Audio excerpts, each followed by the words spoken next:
Okay, good afternoon, everyone. My name is Mary Beth Chubb. I'm the wastewater section chief with the Massachusetts Department of Environmental Protection, also known as MassDEP.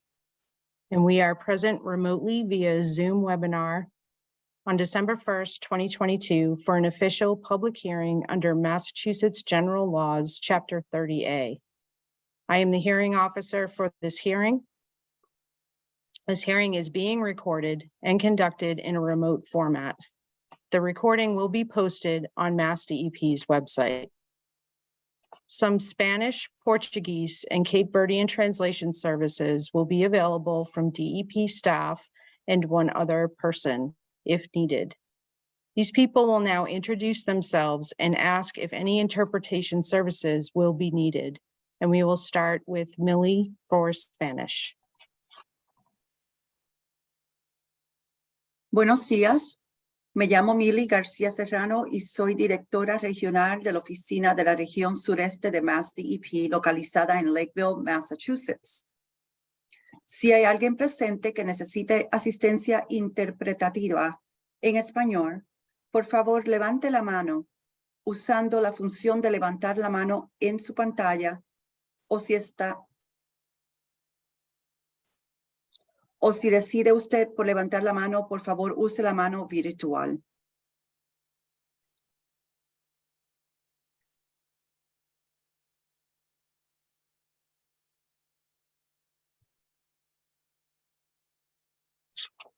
Okay.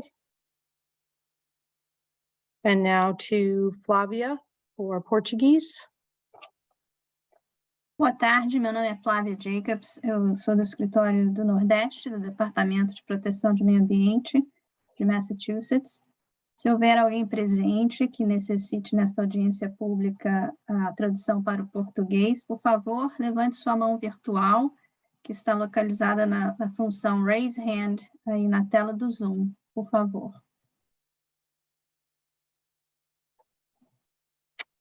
Thank you. And now Zanilda for Cape Verdean. Boa tarde, meu nome é Zanilda, estou sendo os intérprete de Cabo Verdeano. Conosco tem a oficial senhora Mary Beth, que é chefe oficial de proteção de meio ambiente de Massachusetts, desse departamento que está localizado na Lakeville, Mass, e está ali para fazer monitoramento daquela reunião. Aquela reunião ali está sendo gravado e está disponível para fazer download remotamente no nosso website. Portanto, nós também oferece tradução em línguas espanhol, português e cabo-verdiano, e nós pedimos para alguém que mestre interpretação para cabo-verdiano, por favor, nos levanta a mão e nos informa se mestre interpretação para cabo-verdiano. Obrigada. Thank you. I see one hand is up. Andrew, can you unmute? Did you mean to have your hand up? I didn't know whether you were just taking hands up to speak or not. Not at this point, but we will be in Okay. just a few moments. Thank you.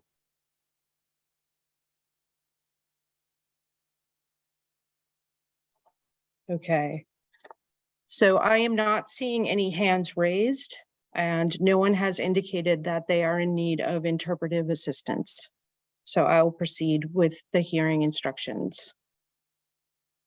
The purpose of this hearing is to accept public comments on MassDEP's draft proposed amendments to the Title V regulations 310 CMR 15 to establish natural resource nitrogen sensitive areas and new watershed permitting regulations at 314 CMR 21. Before we begin the hearing, here's the protocol by which this hearing will be run. To minimize background noise and interference, we have muted all remote participants and turned off the chat function. When you are directed to, if you would like to comment, you will indicate that by raising your virtual hand.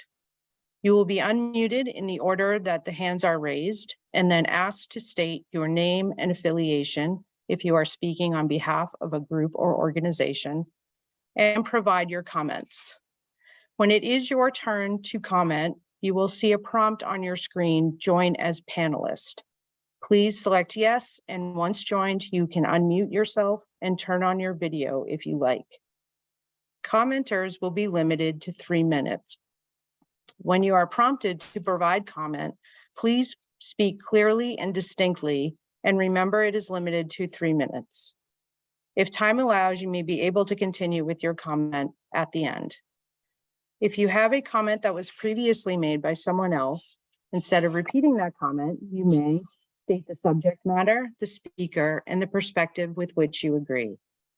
If your comments exceed 3 minutes and you desire additional time, you may be allowed to provide additional remaining comments after all other commenters have had a chance, if time allows. MassDEP will not be responding to comments today. This is a public hearing, and we are here to listen and record your comments. There are other opportunities to provide verbal public comments. On Monday, December 5th at 6 p.m. in Barnstable Town Hall, there will be a hybrid hearing. And DEP encourages you to also submit comments by email to dep.talks@mass.gov. Please include Title V and Watershed permit in the subject line. The public comment period closes at 5 p.m. on December 16th, 2022. We will begin the hearing by asking if there are elected or appointed officials here who wish to provide comments. Please raise your virtual hand now if you are an elected or appointed official that does wish to comment. I will open the hearing for public comments now.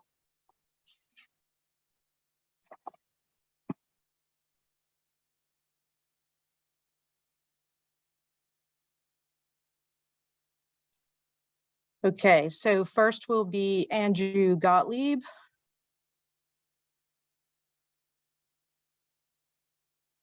Followed by Thomas Fudala.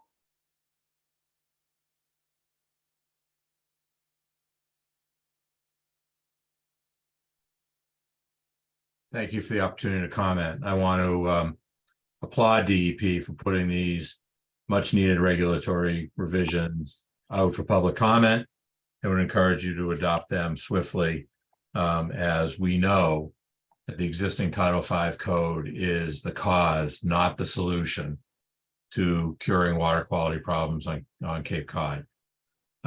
Septic systems are the problem. They're the basis upon which our water quality has been degraded. And I would encourage the department not to get distracted by some of the noise that you're hearing and some of the other comments about the difficulties associated with upgrading systems within 5 years. I believe your reg structure has it right, and that your emphasis is rightly upon allowing towns to make the determination about what the mix of solutions are most appropriate in their community by pursuing the watershed permit. Your structure rightly puts a lot of the control within the town's hands to determine what mix of solutions are best for their community, and allows them to put forward an affirmative plan based on their own needs to determine what happens within their town, what the different mix of measures are, whether there's even a need to upgrade Title V systems within their community or not.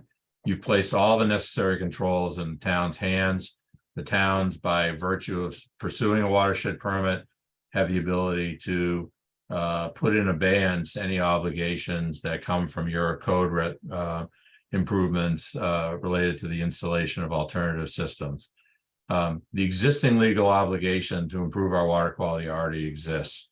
The watershed permit framework provides the towns the ability to have time to implement the solutions that they choose, but not to any longer seek to avoid their obligations to act. We've known about this problem for decades. This is not a knee-jerk reaction. This is not a last-minute thing that came out of the blue. The fact that some folks may not be aware of it is not necessarily a basis for you delaying. I think the department's done the right thing by going through a pre-public comment process, by visiting the towns on Cape Cod. We all know this needs to be done. The tools are in place financially to help Cape homeowners and Cape towns finance the necessary improvements. This is the right way to go. I urge you to adopt it largely as you presented it, and to move forward and to not heed the calls for needless and ongoing delays. We know where delays lead us. It's been 28 years since you've updated this code. Now's the time to do it. Thank you for your time. Thank you, Andrew. Next up, Thomas Fudala.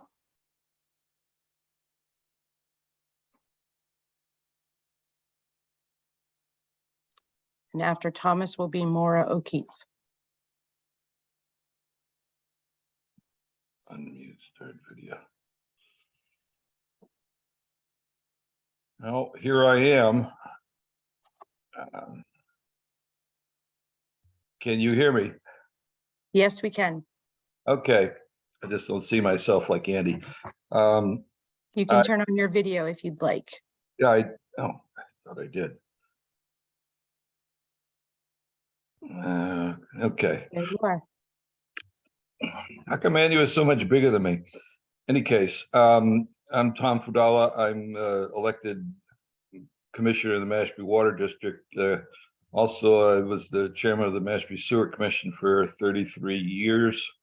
I have a couple of questions. One relates to the requirement for using the best available systems, you might call it, for replacing your Title V. I don't see a definition of what that means in terms of ability to remove nitrogen. I'm only aware of one system that does a really good job of removing nitrogen. That's a Nitrex system, but does not have a general use permit. And I understand there's some other things being worked on, but none of them have general use permits. And in doing our wastewater plan, we had Brian Howes, and this is for Papaneset Bay, I'm speaking right now. We had Brian Howes use his model to run every single property in the watershed being on a IA system. And the result was that things were worse because of future growth than they are now. That's based on the 19 milligrams per liter that DEP, as far as I know, still agrees is the average for nitrogen from IAs, and also the results of all the testing that's been done in Cape Cod. So I hope that there'll be some kind of definition for that. Not that Mashpee is probably going to go that way. Andy and I were involved initially a couple of years ago in trying to develop a watershed-based permit with Sandwich and Barnstable for Papaneset Bay. That effort did not lead to anything, but I'm sure that's the way the town of Mashpee will be going. And had no success in working with Falmouth on Wacoit Bay, which is our other embayment.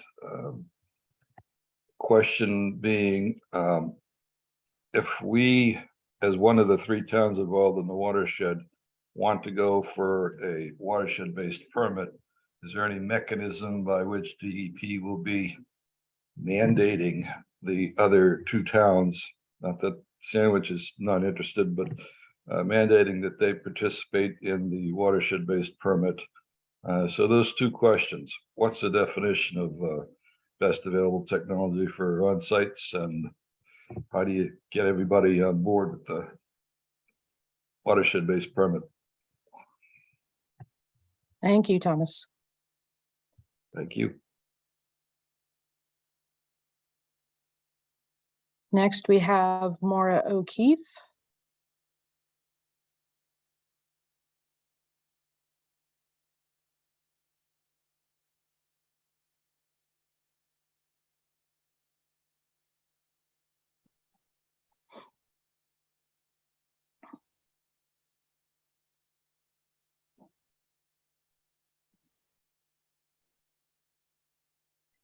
Good afternoon, Maura O'Keefe, Town Council for the Town of Falmouth. I am here to convey several concerns about the proposed regulations on behalf of the town.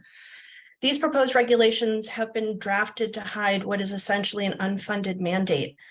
Though the educational materials and the information sessions, it has been made clear that municipalities are not required to seek and obtain a watershed permit. The only purported requirement here is for individual homeowners to use IA systems that have the best available nitrogen reducing technology. But something that I learned in the informational session is that the DEP is not sure that the technology will actually achieve the targeted reduction goals. And I also learned that DEP is aware that there are few vendors in the area who can actually install these systems. Those vendors will immediately become backlogged with requests, raising the very real question as to whether homeowners will be able to comply with the requirements of these regulations at all. And the inevitable backlog will create a backlash. Homeowners all over the Cape will be unable to find a vendor with a wait list shorter than 5 years to install a very expensive system that might not even achieve the stated nitrogen reducing goals. These homeowners, the taxpayers, the voters are going to go right to town hall. They will raise their voices and demand that towns seek and obtain a watershed permit. And the watershed permit that looks like a choice in the regulations is now nothing but a de facto requirement because of these political, financial, and environmental external factors of which the DEP is well aware. Now, for some communities, seeking and obtaining these watershed permits to comply may be just fine, but the proposed regulations have a disproportionate impact on the town of Falmouth. Of the 30 estuaries targeted by the regulations, 14 of them are in Falmouth, and yet there is no recognition and no allowance in the law that what is a lofty goal for the DEP to impose on most communities is an impossibility for Falmouth. The town cannot meet the requirements set forth in these regulations to reduce the nitrogen levels in all 14 estuaries within 20 years. Not only is that a comically insufficient amount of time within which to comply with these regulations, but the mammoth effort it would take to come close to compliance for Falmouth would likely bankrupt the town along the way. If the town simply cannot borrow the amount of money it would take, the hundreds of millions of dollars to sewer 14 watersheds within 20 years. For Falmouth, these proposed regulations are onerous, burdensome, and inevitably an impossibility. For Falmouth, these regulations are designed for failure. I ask that some consideration be given to an additional process that would allow communities that can show compliance is not feasible due to insufficient resources, like time and money, that these communities be allowed at the very least additional time to comply. I thank you for your time and attention in this matter, and the town will follow up with the submission of more detailed written comments. Thank you. Thank you, Maura. Our next commenter is Frank King, and he will be followed by Mary Wagon.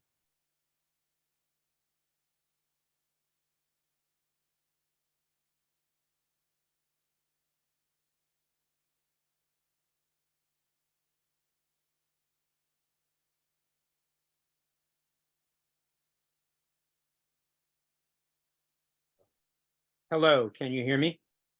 Yes. Thank you. I think I speak on behalf of all homeowners. I'm a homeowner in Brewster. I think I speak on behalf of all of us on the Cape in wanting to comply with the bottom line here, which is to keep all of our ponds and water areas just as clean as we possibly can. But I am sure that the DEP realizes that my understanding is that to comply with these new requirements can run as high as $35,000 in expense. And if that is correct, you are looking at a massive protest on the scale of another Boston Tea Party, in my opinion. I have a specific question. We've been told that in our particular case, and I'm sure there are many others like us on the Cape, we are not legally able to join the town sewer system because of our location, which is on the quote wrong side unquote of the Cape Cod Rail Trail, which does not permit pipes to be run underneath it. In a situation like that, would we be exempt? since we don't have the option of joining the town sewer system. Thank you. Thank you. Now, Mary Wagon.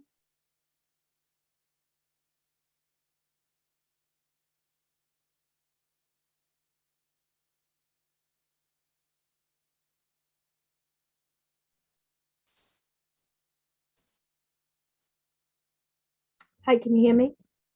Yes. Oh, okay, good. Hi, my name is Mary Wagan. I'm a resident of Mashpee, and I support DEP's proposed regulations to establish a nitrogen sensitive area in Mashpee and new watershed permitting regulations. They're needed.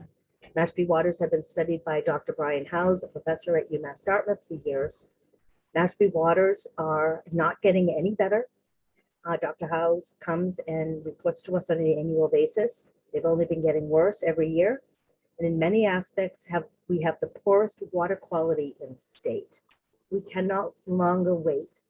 Our Mashpee River and Mashpee Pond is the heart and soul of the Mashpee Wampanoag tribe. And keeping them polluted is a violation of their Aboriginal rights to clean water and clean land. This summer we've had pond closings. The pond that I swim in was brown and mucky from algae growth. Regarding the watershed permits, I do have a comment. Mashpee is impacted by upgradient water, so we get people's nitrogen loads from other towns. And I'm hoping that the watershed permit can be written, the regulations can be written in such a way that it creates some type of agreement between neighboring towns. Mashpee does receive, and we're due to receive even more nitrogen load. There's a proposed Chapter 40B affordable housing development of over 300, almost 400 units around Peters Pond, near Peters Pond. And that nitrogen load is going to head into Mashpee. How do we deal with that? If we sewer our town with our current plan, nitrogen management plan, how can we deal with this new load of nitrogen coming in? That's my big comment about the watershed permitting. I just wanted to let you know it's kind of my background. I work for the town of Yarmouth. I sit on the Mashpee Planning Board. I'm not representing those two entities today, but I am drawing on those experiences on these comments. And I also have a master's in environmental science from UMass Lowell. Thank you very much. Thank you. Okay. Are there any other elected officials or appointed officials that would like to make a comment? And if so, please raise your virtual hand. So I see Robert Sarmanian.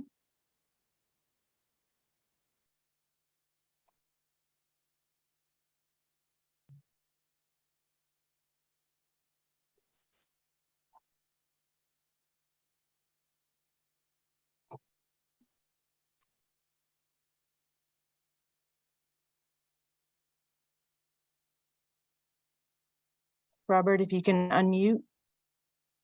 Okay. Can you hear me now? I can. Great, thank you.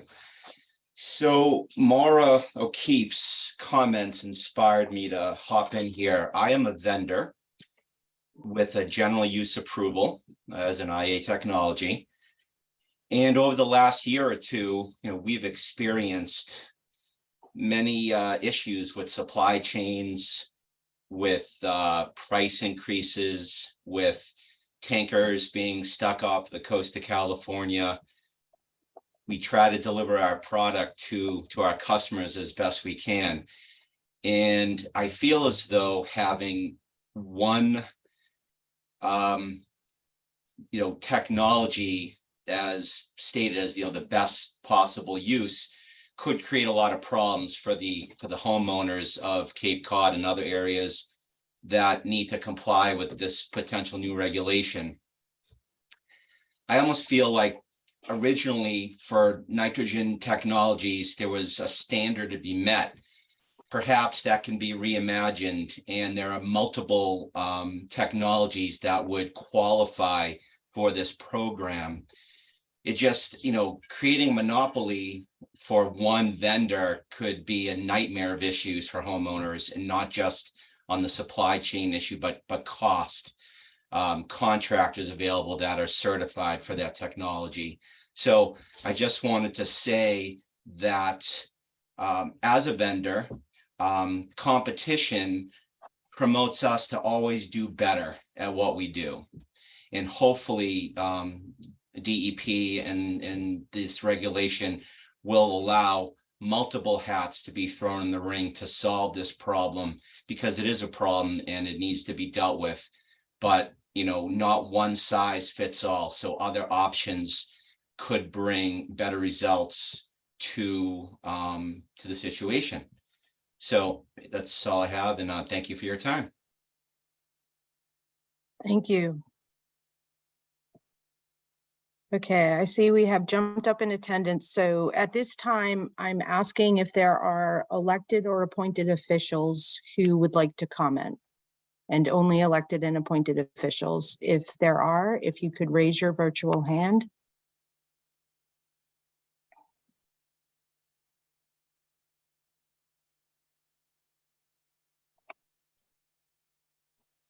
Okay. So I'm not seeing any additional virtual hands. So now we will begin receiving comments from all other participants of our call. If you wish to make a comment, please raise your virtual hand and you will be taken in the order that they are raised. If you are calling in, I am only seeing a phone number, and I will reference you via the last 4 digits of your phone number. So next to comment is William O'Connell, and on deck is Gary Markowitz.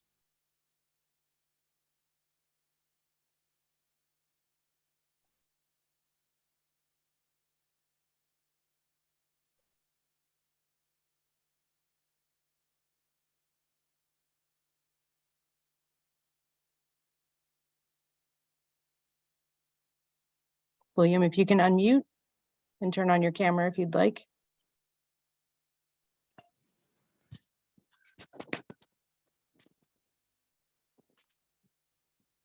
Hello, can you hear me? Yes. Hi, I'm William O'Connell and I'm a homeowner. I'm 72 years old. My wife and I are both retired. I think that many families on Cape Cod are in our situation. We're retired on fixed incomes. And when we hear that the potential cost of upgrading or installing a new system can range from $30,000 to $35,000, it's a real concern to us. As you are aware, the economy right now is not in great shape. There's predicting a potential recession next year. We're all paying significantly more for heating oil, for gasoline, for groceries, for electricity than we did a year ago. And even if there is financing, low interest or even zero interest financing available, we're still talking about a substantial monthly payment to meet the requirements of these regulations. So I would just like to share, I think, one, clean water is certainly a significant issue, but I think you have to realize the financial burden that you're going to impose on many families across Cape Cod. Thank you. Thank you.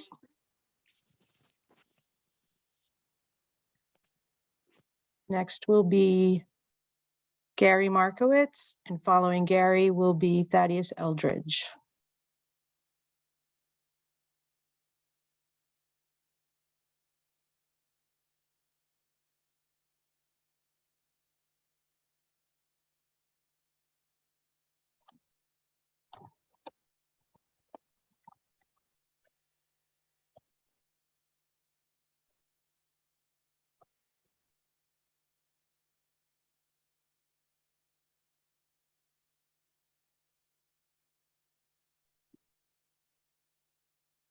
Gary, are you there? Yes, I am. Thank you very much. Can you hear me okay? Yes, thank you. Thanks. My name's Gary Markowitz, and I'm a co-founder of SOS Save Our Shoestring Bay. It's an organization representing many of the neighbors along the shorelines of Papaneset Bays and Shoestring Bay in through Cotuit and Mashpee. I'd like to thank you, Mary Beth, and the diligent staff of the Mass Department of Environmental Protection for their hard work on CMR 310, 15, and 314 CMR 21, and providing for this public commentary opportunity. With each passing year, my concern and anxiety grows over the declining water quality and the general health of the estuary that is Papaneset Bay and Shoestring Bay. In 2021, the water quality was deemed severely compromised by the UMass School of Marine Science and Technology. Visually, the water is usually less than translucent, smells, and is clogged with a vast field of dying red and green algae that sink to the bottom, adding to the near benthic muck that's already there from past years. Visitors to our home note the contamination and the smell and have renamed the bay in conversation, of course, in humor, Papaneset Bay. It's not very funny living there, and it's going to affect our home valuation when it comes to resale. We know the poor water quality has been caused by controllable human factors, and that we need to act now to curtail the damage before this bay and many others like it are gone, including the estuaries that provide opportunity or nurseries for the fishing industry. We've known about the problem of Title V and its technology and its inability to process nitrogen for a long, long time, going back to 1992. Based upon the science of nitrogen over-nutrification or eutrophication, and its impacts on ponds, lakes, streams, and embayments, we can no longer afford to kick this can down the road. Again, this is over 30 years. I'm hopeful the new Mass Department of Environmental Protection 310 CMR 15 and 314 watershed permit regulations. I'm also hopeful that the department will find the courage to stay the course and sign these regulations into law. I'm also hopeful that these regulations allow us to expedite restorative actions with additional language prioritizing built properties within 500 feet of NSAs. I'm also hoping that the department will consider implementation of an expedited approval process for high performance innovative alternative septic systems that remove significant nitrogen for general use. By reducing the timeline from 3 years down to 1, this provides a much needed tool for municipalities to expedite their implementation of their watershed plan and wastewater plans in hard to sewer locations. We hope the department will encourage and immediately halt the standard Title V septic systems within 500 feet of designated NSAs. Thank you very much. Thank you.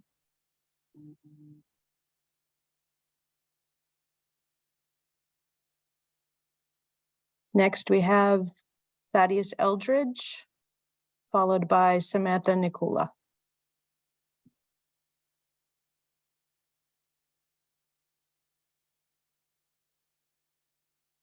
And just a reminder, if you would like to make a comment, please raise your virtual hand.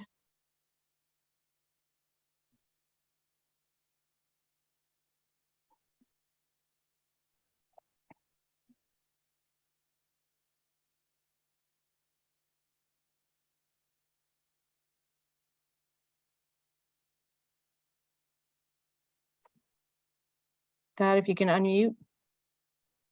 Thank you. Thad Eldridge here. I'm with a surveying and engineering firm.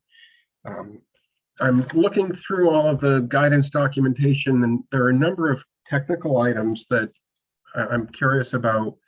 Our 1978 Title V leaching still going to be allowed, or is everything going to be upgraded to a 95 or something different? In several towns, there are already programs for denitrifying septic systems. Typically, these come with an additional bedroom. Is that going to remain, or is that going to really be curbed? And to echo some of the other comments, the timing on it is tough. I can say that there's a shortage of surveyors, there's certainly a shortage of engineers, and getting designs done will certainly be difficult. I don't have to speak for the construction community. I thank you for the opportunity.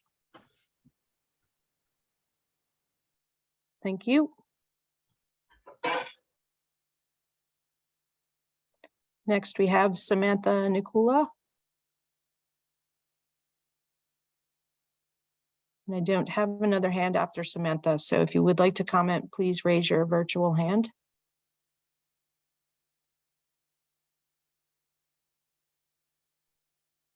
Hi, can you hear me? Yes. Perfect. My name is Samantha Nikila, and I am part of a construction company on the Cape.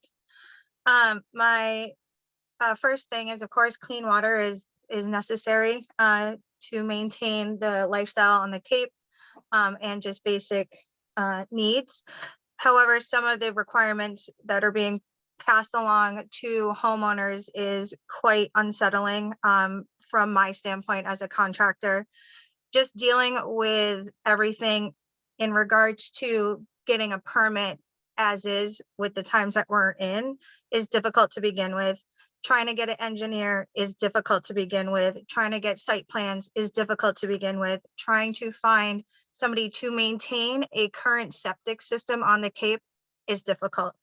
There are not enough professionals and or groups on the Cape that can provide the amount of resources and support that is required to make this all happen. So kind of piggybacking with a lot of other people, one, cost-wise, cost 30,000 right now. Next year, it could be 45. So what's ensuring people that the costs are going to stay that are quote unquote affordable? Who is going to be maintaining them on yearly, maintenance programs? If we don't even have the staff or people on Cape currently that can handle what we have going as is. But bottom line too is reading from the notes of the DEP, a lot of these suggestions aren't going to actually eliminate the issue. It just seems like a Band-Aid for the short term, which puts all the cost on taxpayers and homeowners. And that's all I have to say. Thank you. Okay, next speaker is Corinne Peterson, and she will be followed by Laura Hadley.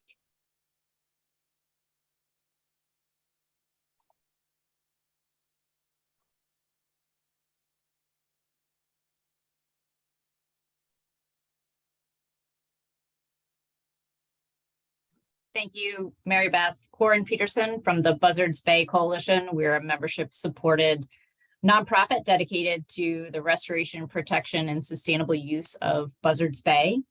We want to applaud DEP for taking action on these regulations, but I also have to say it's about time. The coalition has more than 30 years of water quality data, which show and demonstrate that we are losing our waters from Westport all the way to Falmouth and on the Vineyard. We've seen this happen for decades, and the state and local communities have been too slow to act. The only sensible way to solve the nitrogen pollution problem is through comprehensive planning, and that is what these regulations are requiring. Establish a plan and implement it. It is only if towns refuse to establish a watershed plan and apply for a permit do the onerous Title V requirements of upgrading septic systems to D-Nite systems within 5 years take effect. Homeowners should be urging their town officials to apply to do the necessary planning, which will provide the right mix of solutions to meet water quality standards. We want to leave the next generation with better waters than what we have today, and we need to take action now.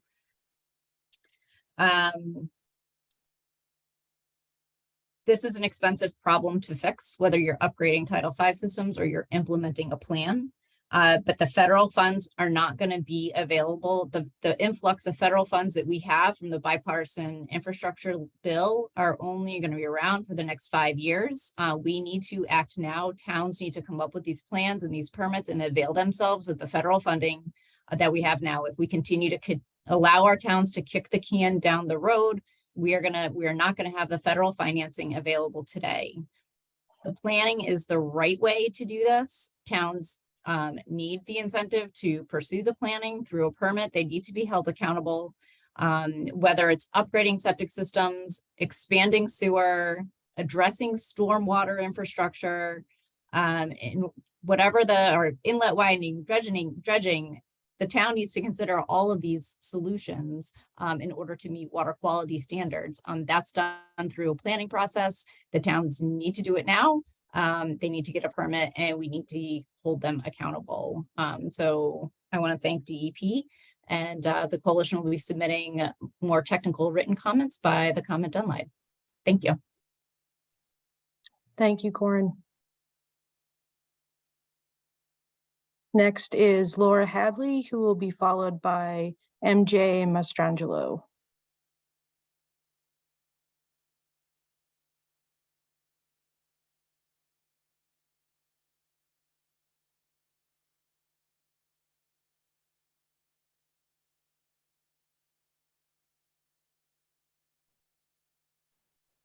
And Laura, if you can unmute.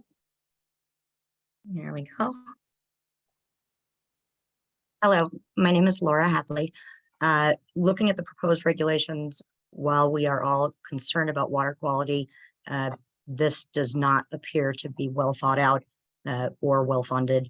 As currently drafted, it would place way too much authority in the hands of local individuals to be able to pick and choose how this compliance would happen. That would allow any or a handful of local people to cherry pick who gets the $35,000 bill this month, who gets it next month. Also, I would reiterate, and I agree with the comments made by Maura O'Keefe and Frank King.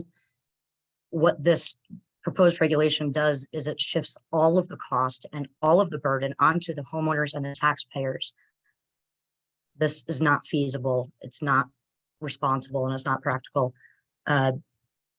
It also focuses on only one technology, of which there are many. In the Section 208 plan for Cape Cod, it's 66 different types of alternative technologies that help improve the situation. We need to be rewarding the use of those technologies and not passing on the cost and the burden by picking one of the 66 and forcing it onto homeowners. Thank you very much for your time. And I would very much appreciate if it is either revised significantly or not implemented at all. This is a broad overreach, very, very broad overreach. Thank you. Thank you.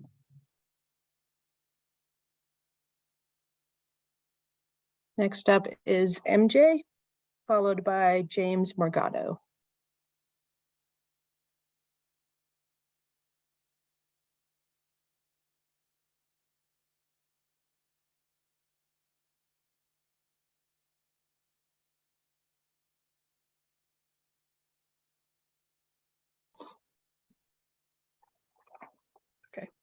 This is Mary Jane Mastrangelo. I'm in the town of Bourne. I'm on the Board of Sewer Commissioners, and we're working on our comprehensive wastewater management plan, a lot of which at this point is based on IA systems. One of my concerns is the funding for this. And I'm actually concerned that the way it's written now, there will be more delays rather than creating an incentive for people who should be changing to IA systems and would help quickly. And I'm going to use the example of MassSave, the incentive program for energy efficiency. And I think that is something that should be included in these regulations. We should be finding a way to jumpstart individual homeowners getting rebates for doing an IA system if that's the way that their property should be handled. We should be focusing on, as someone else said, the places, the homes that are closest to the NSAs, the 500 feet, and getting those worked on quickly. We need to have an incentive to have people move. I know a lot of people would be willing to change their septic system and upgrade it if there were funds available, and we have to make those available to the homeowner on a voluntary basis. And then for the first period of time, and then move into the mandated basis. And in the meantime, give towns the time to actually get their watershed permits in place. So I think we need to move forward. I'm not opposed to the regulations. I'm opposed to the timing and creating an incentive and giving the financial help for the unfunded mandate. We need to solve that part of it, and just putting the regulations in place creates, I think, more bureaucracy than action towards solving the problem that needs to be solved. Thank you. Thank you. Next up is James Morgado, who will be followed by John Andrade.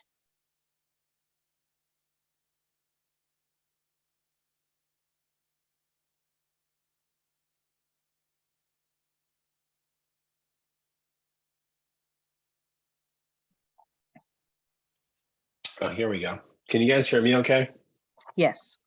Excellent. I'm a homeowner in the Dartmouth, Massachusetts region in Bristol County. I'm actually on the Upon-Agansett Watershed, and I'm in a house that actually just had the septic system completely redone for $40,000 about 8 years ago. So we don't have the same environmental soil types as you do in the Cape. So I do appreciate the differences in the region and the differences between the soils within the regions. And I also live adjacent to a bunch of farming land that is currently farmed agriculturally. And they put about 50,000 tons of fertilizer twice a year on these farming parcels, as well as the vineyard that's adjacent to my property as well. So I'm curious as to how the contribution of a single septic tank even remotely compares to the amount of tonnage of fertilizer, which is ammonia based, that leaches into the Upon-Agansett watershed. And the burden on the homeowners in this region is really unprecedented, that we have to bear this significant cost to upgrade a system which is relatively new to meet some standard of a regional type system that is probably more suited for the Cape region, where you have much more estuaries and maybe less farming than we do in this region. So I see it as a significant burden to myself as well as my fellow constituents in this region. And again, one shoe does not fit all. So the fact that we would have to uptake this is in my opinion, a significant undue burden, and the cost is really kind of prohibitive. And I just wanted to voice that perspective, that one shoe does not necessarily fit all. And I did like the idea of the comparison to the MassDEP program. I thought that was relatively that was a smart concept, and I think that might be helpful if we do get forced into situations where we have to upgrade. And I also want to raise another point too. Are we just kicking the can to something else? We're going to stop ammonia from leaching into the estuaries, but you're going to convert the nitrogen to something else, which is going to be another environmental issue. So at what point do you actually have a solution that isn't kicking the can to a different problem? And I'm well aware of chemical processes. I've been a chemist in industry for 30 years. So I am familiar with a lot of the chemistry that's being discussed here. So I just want to thank the panel for their time. Thank you. Next up is John Andrade. And again, if you wish to comment, please raise your virtual hand. I'm not seeing any virtual hands after John. Oh, one more. George, you will be next. George Dima-Karakos. Hopefully I got that close. Hi, yeah, my name is Buddy Andrade. I'm from New Bedford, Massachusetts. I'm the executive director of Old Bedford Village Development Corporation, but I grew up in Rochester and Wareham in the West West Wareham area, County Road, where we have Blackmore's Pond and Mary's Pond and a whole bunch of other rivers and stuff like that. And many homeowners and many who have come in and built a lot of the big McDonald houses, like we call them in Rochester, to use houses. So I have not read this particular document that we're talking about. I happened to get an email on it and was concerned about who was involved or who was going to be able to be participate. So I got in contact with Mrs. Mary Beth in regards to having the languages include Cape Verdean Creole, because there are a lot of homeowners on the Cape in the Wareham area, here in the Bristol County area, that are Cape Verdeans. And I think that I agree with the Coalition of Buzzards Bay and the other college just after them, without having read it. So that means I'm not knowledgeable as everybody else, but having grown up in West Wareham and knowing what a septic tank is all about, and cranberry bogs and pesticides and cancers and all the other things go along with it, but also the economics of it. This stuff is costly. I would say that until there is more outreach and more communications with more segments of the southeastern Massachusetts that are being impacted by this new regulation or law, whatever it's going to be, I think there should be put on the shelf. Let's not kick it down the road again. Let's have more dialogue. Let's have more discussion. Let's have more inclusiveness and diversity in the process. And but let's also talk about how this is going to be paid for. I don't think it's just the right thing to put it on the backs of the homeowners and the taxpayers. However, climate change, renewable energy, all of these new technologies that are out there have to be included in this, and that should be talked about, like Mass Save. There are many. I'm involved with offshore wind. We're involved with the recruitment and trying to get people involved within the industry. So we know there are a lot of technologies out there, a lot of stuff happening, and there should be an easier way, cheaper way, and a productive way to do all of this without burdening homeowners, whether they're in the Bristol County, Barnstable County, or Plymouth County. And so I thank you for your time on a subject that I don't know a whole lot about, but I'm very familiar with non-point solution pollution, and I know there are solutions that we could utilize if we all thought about it, but that means more outreach. Thank you. Thank you. Next is George, and George will be followed by Hillary Greenberg Lemos.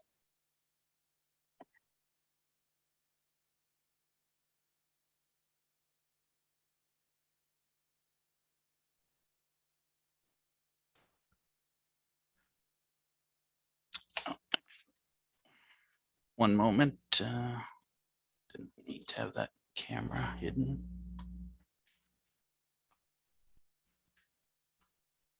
Oh, forget the camera. Just a point of clarif. Oh, I guess how do I start this? Okay. Point of clarification on 15.2142 on the previous regulations was indicated nitrogen loading limitations on residential properties, and it's a nuance, but it was not geared towards non-residential, in which you have a well and a septic system on a facility. It's subject to nitrogen loading limitations. So it wasn't previously applicable to commercial properties. A little nuance now, 15.2151A, I believe, makes that applicable to all facilities with a private well and an on-site septic system.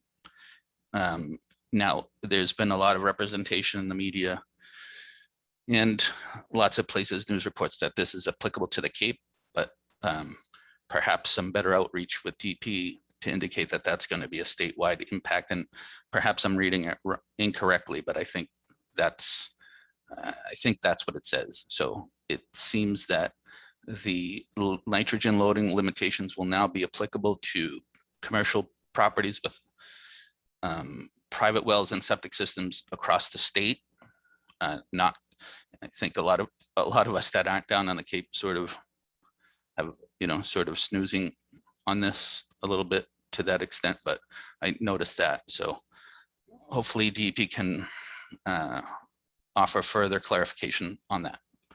Thank you. Thank you. Next is Hillary Greenberg Lemos.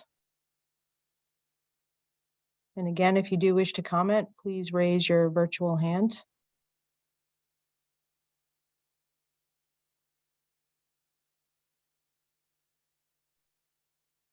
Good afternoon. I'm Hillary Greenberg. I am the Health and Conservation Agent for the town of Wellfleet and a resident of Dennis. And I commend the MassDEP for these regulation revisions. I support the concept. I am concerned sitting in the seat as a health agent. I feel that we do need to provide some type of simplistic financial mechanism for the residents. Wellfleet has a draft targeted watershed management plan, which mirrors these regulations in a lot of ways. And I've heard a lot of comments from my residents on cost, the need for more engineers and sanitarians in the area to get the systems designed in time. And I also wonder if there's a way to provide more technical assistance to the municipalities who are going to be reviewing bunches of these plans at a time. I think we also should look at a faster approval process for the newer technologies that reduce the nitrogen more than the general use approval systems, because especially in our town, our plan relies on the enhanced IA systems, which what we call best available technology. There are only 2 of those that are currently in provisional use, and we need those to meet our TMDLs. I also wonder if we could find a way to send more money to Barnstable County to support the RME effort that's underway. My town is going to rely heavily on them to monitor these systems and work on the operation and maintenance. Again, we're very supportive of this. We need to start making changes today because we also are seeing problems in our estuaries, and it is of a concern to us. Thank you. Thank you, Hillary.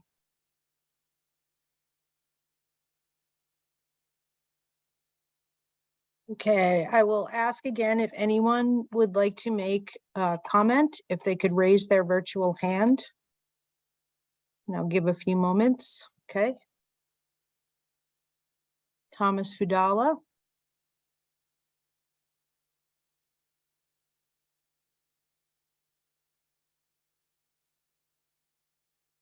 Thomas will be followed by Eric Schwab.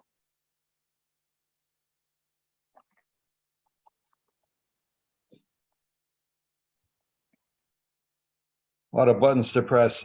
Just a follow up. I heard a number of people say that for some reason they were talking about one option, one system relative to D-nights, I guess. And I'm the one that mentioned that the only one that I've seen work is the Nitrex system. I wasn't implying that that's the only thing to use. I did mention that there are others that are still in testing phases. My main point was to get more specificity in the regulations as to what is considered best available technology. With something that gets to 10 milligrams per liter or whatever, the Nitrex gets to 3. That's the same as our MBR town treatment plant that we're building. So there's a broad range of numbers in so-called IA or D-night systems, and different watersheds need a lot more removal than others. So in some watersheds, I'm sure D-nights can do the trick, but for both of our watersheds, particularly Papaneset, we have to go to sewering, and sure we'll be going forward with a watershed permit. Thank you. Thank you. Next is Eric Schwab, and Eric will be followed by Mary Wagon.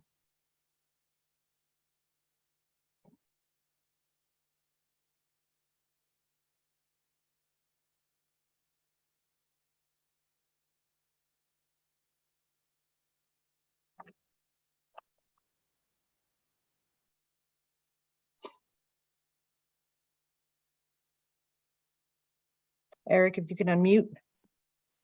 There you go. Thank you very much for having me. I want to thank everyone for the great comments. It's really helpful.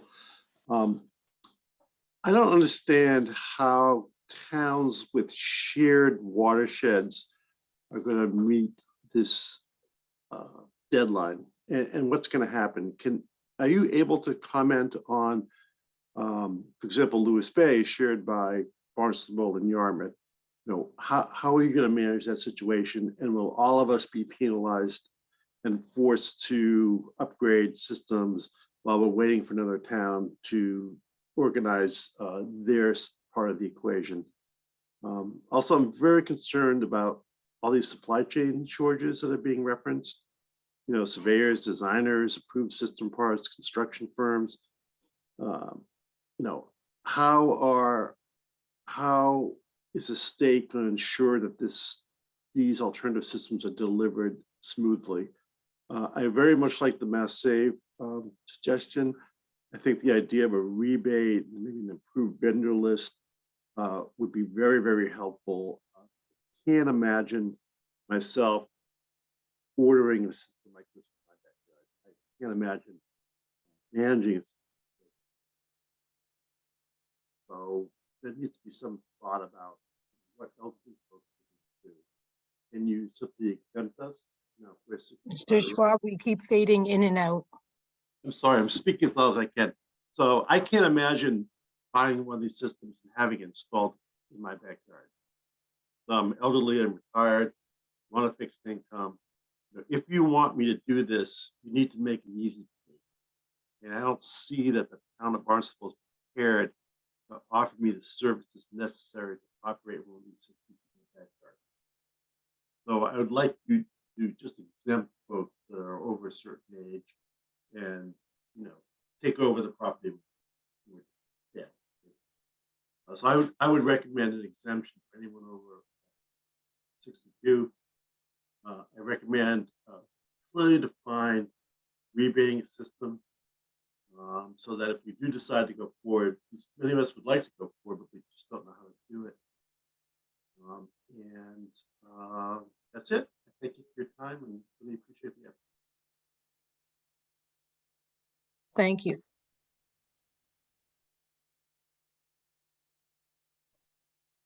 Next is Mary Wagon, followed by Dr. Steve Waller.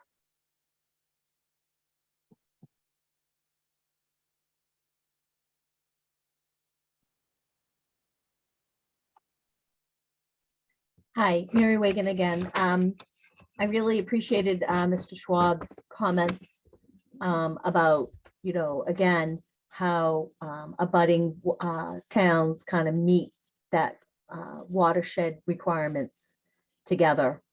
That's a big concern of mine.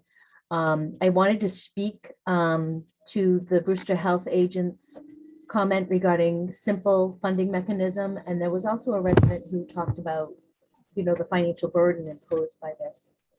So what we do in Yarmouth is a US HUD Community Development Block Grant entitlement community. And it's my understanding that those funds can be used to help low and moderate income homeowners hook up to sewer systems. And how we structure the program in Yarmouth is we provide loans that are 0% interest, quiet loans. There's no monthly payment. There's no interest accrued on the loan, and it's paid back if you sell or transfer your property or refinance into a reverse mortgage. So there are financial structures that can accommodate these kind of sewering improvements in town. You have to be clever. You have to, it's a competitive application to the state through Department of Housing and Community Development for US Community Development Block Grant funds that come from HUD into the state, and then non-entitlement communities like Brewster can apply. Yarmouth and Barnstable are the entitlement communities on Cape Cod. If they wanted to apply for this big pot of money, they would have to give up their annual entitlement, but there are ways to structure these improvements so that low, moderate income households you know, do not have a significant cost burden due to this. Thank you. Thank you. Next is Dr. Steve Waller. And if anyone else would like to speak, please raise your virtual hand to do so.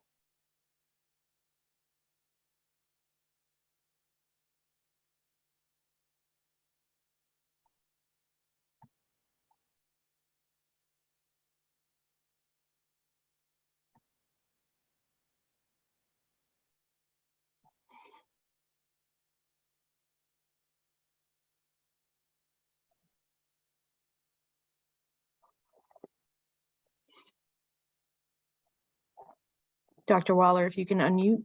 There Can you you go. hear me now? Yes. I'm sorry for my voice, but I feel so passionately, I couldn't hold it any longer. I feel like the regulations you propose are very gentle. We've had 50 years to respond to this problem. And we don't own our water, our descendants own the water. We're just supposed to take care of it for them. And with them, clean water is not a luxury. It's something we have to have. And I know there's two people in Falmouth, a home, that has had urine diversion for 20 years. That can be set up very quickly if you do all that for the whole town of Falmouth in 5 years. So I'm worried that our property values are going down because of yearly algae blooms. And I hope that you won't back off on this. Make the rules stronger. Thank you. Thank you, Dr. Waller.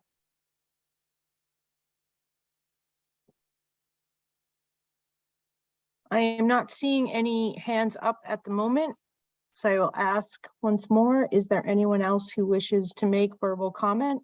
And if so, please raise your virtual hand.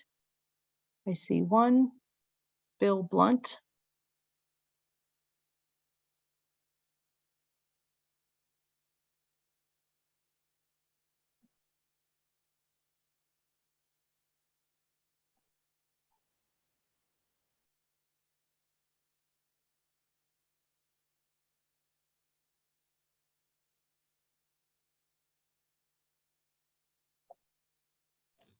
Hey, hello. Hello? Hello, are you there? Yes. Can you hear me? Yes. Yeah, it's Bill Blunt in Dennis down on the Cape. Just a few comments. I know the town of Dennis has got quite an aggressive sewerage plan going on with many phases, and along with the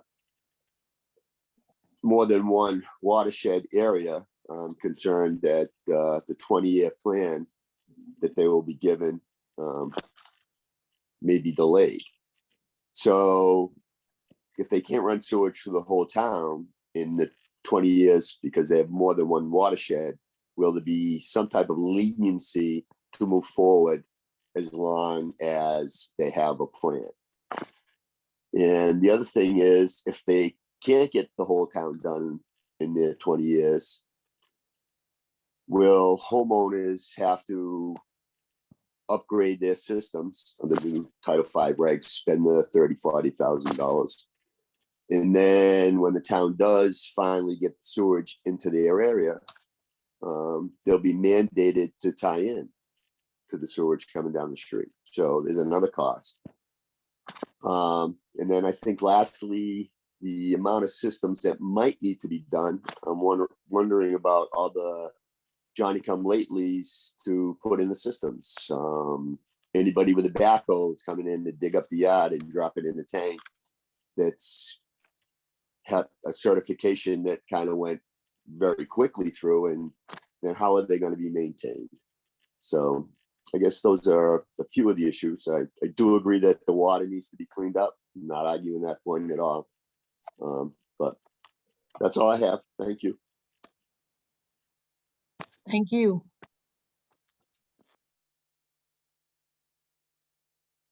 Okay, once again, I'll ask if anyone would like to make a comment, please raise your virtual hand.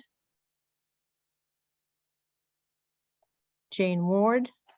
And you can raise your hand, at any time, and they will maintain order, and I'll call upon the people as we go down the list. So next up is Jane Ward.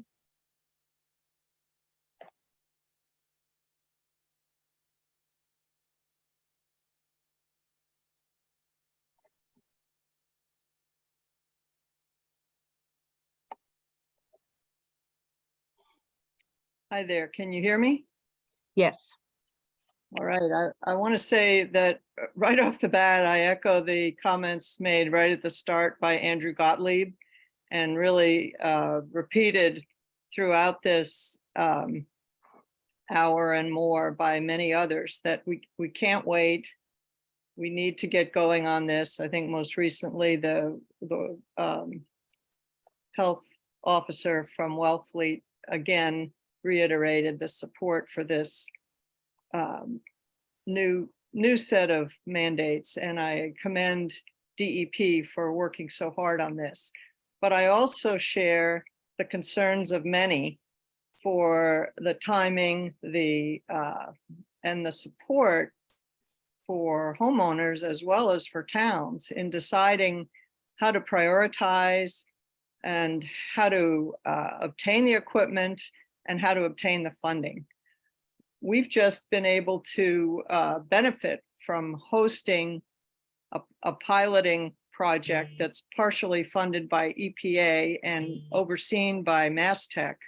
We've just had a new septic installation of a FujiClean CRX, which is supposed to reduce greatly the nitrogen and the phosphate from our system.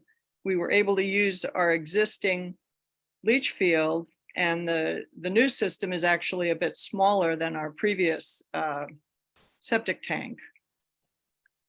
However, even with the support from the grant, this was fairly costly for the engineering work, for the electrical work, and for the actual septic installation, which we were responsible for, costing somewhat over $20,000, maybe even $25,000. Our numbers are confused a little bit because we did some other extensive land work and driveway installation. But my issue is, I think in the meantime, as we get the watershed permits from the towns, and I would be in favor of that, all the emerging technology, some of which is very simple and very easy to put into play, like Hilda and her husband in Falmouth with the urine diversion systems. They're not all like outhouses. Many of them look like the fixtures we have in our toilets. So I would just say, keep your ears and eyes open for new technology, some of which is simple. The installation of a new septic and the sewering that's going on all around us in the roads around Centerville and Hyannis is very, very disruptive, and it's not happening overnight.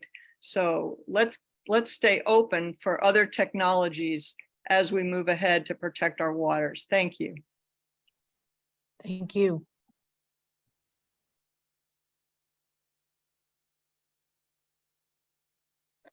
Okay, would any of the other attendees like to make a comment? If so, please raise your virtual hand.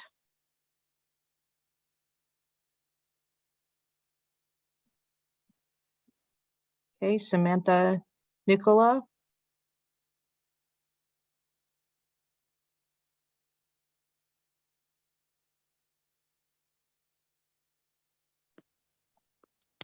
Hi, thank you for allowing me another moment to speak. I just want to make one last mention as a contractor on the Cape about certain mandates in watershed districts and the permitting that is required by the town bylaws, requiring special permits to be applied for involving the Board of Appeals.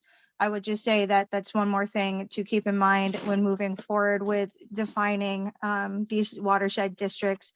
What kind of impact is that going to have in the permitting process that we have in place in these towns? Thank you. Thank you.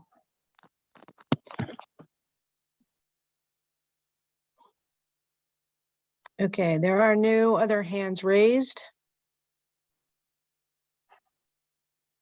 One more time, if anyone would like to comment, please raise your virtual hand.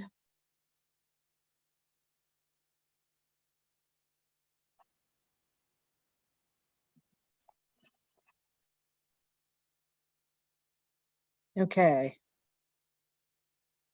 I believe we have heard from everyone who desires to provide comments at this hearing. Before I close the hearing, is there anyone else who would like to provide comments? Please acknowledge if you do by raising your virtual hand.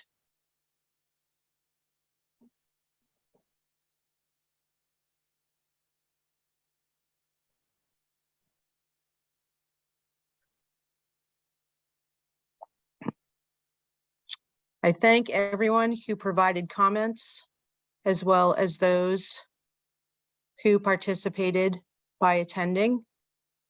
All comments from this hearing and all written comments received by 5 p.m. on December 2022 will be considered before MassDEP finalizes the proposed draft regulations. I will remind people that you can submit written comment via email to dep.talks, TALKS, @mass.gov, and that there is a public hearing on Monday, December 5th in Barnstable, in both in-person and online. There being no further testimony, this public hearing is now closed at 2:21 on December 1st, 2022. Thank you all for attending.